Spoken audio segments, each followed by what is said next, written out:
क्यों जरूरी था नेहमाया के लिए कि राजा उसे भेजे? Because if Nehemiah would have said, if it pleases the king, please give me leave, I want to go, the king would have said, okay, go.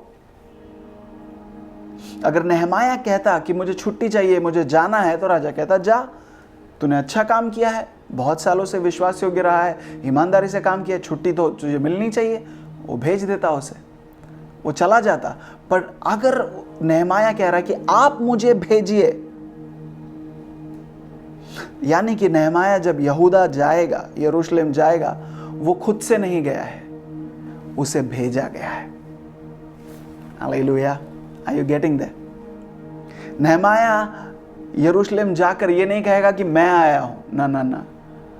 नेहमाया यरूशलेम जाकर अब ये कहेगा कि मुझे मेरे राजा ने ये दीवार बनाने के लिए भेजा है। There is a different grace and authority when you are sent. You will not experience that grace and that authority when you go by yourself. I hope you are understanding. It is important that we are sent, because when we are sent, the grace and the authority of the sender goes with us. जब हमें भेजा जाता है, वो व्यक्ति जिसने हमें भेजा है, उसका अनुग्रह और उसका अधिकार हमारे साथ जाता है। That is why it was important. Nehemiah is not making those prayers just like that. He's making it out of understanding. Saying, if it pleases you, send me. I don't want to go. Who am I? मैं खुद से जाकर क्या कर लूंगा? मैं कौन हूं? यहां के राजा का मैं प्याऊ हूं, वहां जाकर मैं क्या कर लूंगा? लेकिन अगर राजा ने मुझे भेजा है तो वजन है। Hallelujah. Are you with me? Are you with me? It is important that we are sent. It is important that we are sent. जरूरी है कि आपको और मुझे भेजा जाए। इसलिए यीशु मसीह ने क्या कहा? I send you into this world as sheep among the wolves. मैं तुम्हें संसार में भेज रहा हूं भेड़ियों के बीच मेमनों के समान। और हम भेड़ियों और मेमनों पर इतना ध्यान देते हैं, हम ये कहते हैं कि अरे संसार जो है ना भेड़ियों से भरा हुआ है, हम मेमने हैं, हम नम्र हैं। नो नो नो, हम ये भूल जाते हैं कि उसने हमें भेजा है। हम अपनी मर्जी से नहीं जा रहे, उसने हमें भेजा है। और जब राजा किसी को भेजता है, इसीलिए पौलुस हमसे कहता है कुरिन्थियों की पुस्तक में कि हम राजदूत हैं। When somebody is sent by the king, when you are sent by royalty,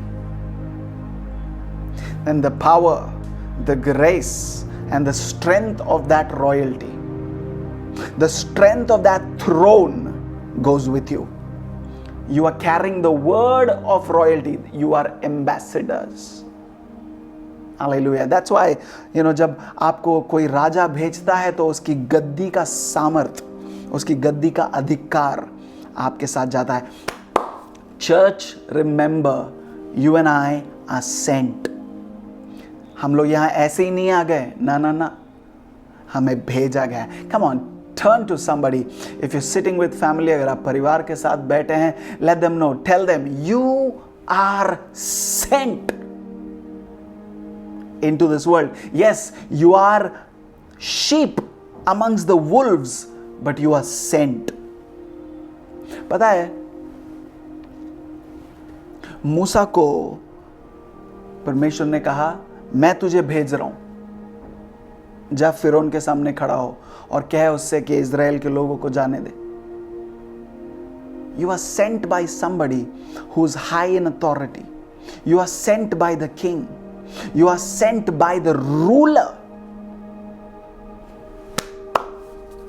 Church, we are in this world, and the only hope of order in the chaos that we see around in this day and age is the church. That is you and me. इस इन दिनों में पूरे संसार भर में जो गड़बड़ी है, जो कंफ्यूजन का माहौल है, उसके बीच अगर आशा की कोई चिन्ह है तो वो आशा केवल कलीसिया है। अगर व्यवस्था कहीं और कहीं सब कुछ सही होने के आसार नजर आते हैं तो वो केवल कलीसिया के अंदर, केवल कलीसिया के द्वारा ही हो सकता है। क्यों पता है? कलीसिया अपने आप यहां नहीं आई है, कलीसिया को भेजा गया है।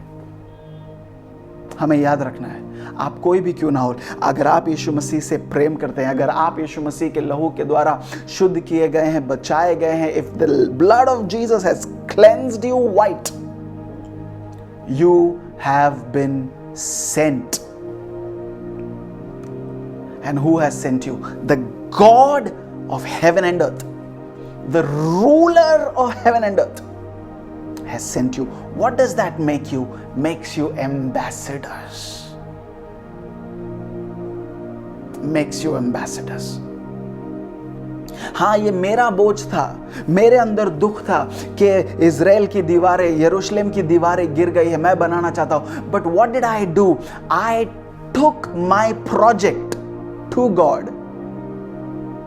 मैंने मेरा जो प्रोजेक्ट है, जो मैं करना चाहता था, उसको राजा के सामने लेकर गया और मेरी ईमानदारी और विश्वास योग्यता का वास्ता देकर मैंने उस प्रोजेक्ट के ऊपर अब राजा की मोहर लगवा दी है। Are you seeing this? कितनी ही बार हम ये सोचते रह जाते हैं, ओ परमेश्वर की मर्जी क्या है मेरे जीवन के लिए, परमेश्वर की मर्जी क्या है जीवन के लिए। क्या बोझ है तुम्हारे हृदय पर? क्या है जो तुम परमेश्वर के राज्य के लिए करना चाहते हो? What is it that you want to do for the kingdom? Or what is it that you just want to do in your life?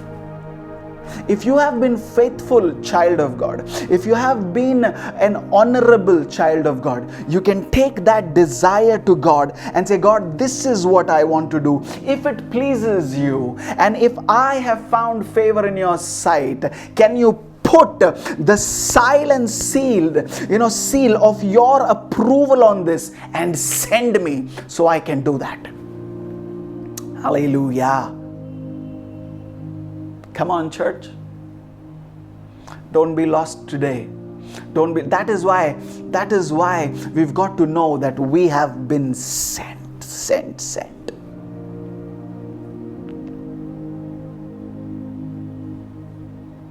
May your faithfulness in the presence of God cause God to put a seal of His approval on your desires, on your plans, on your projects. प्रभु के लोगों, people of God, have we been faithful?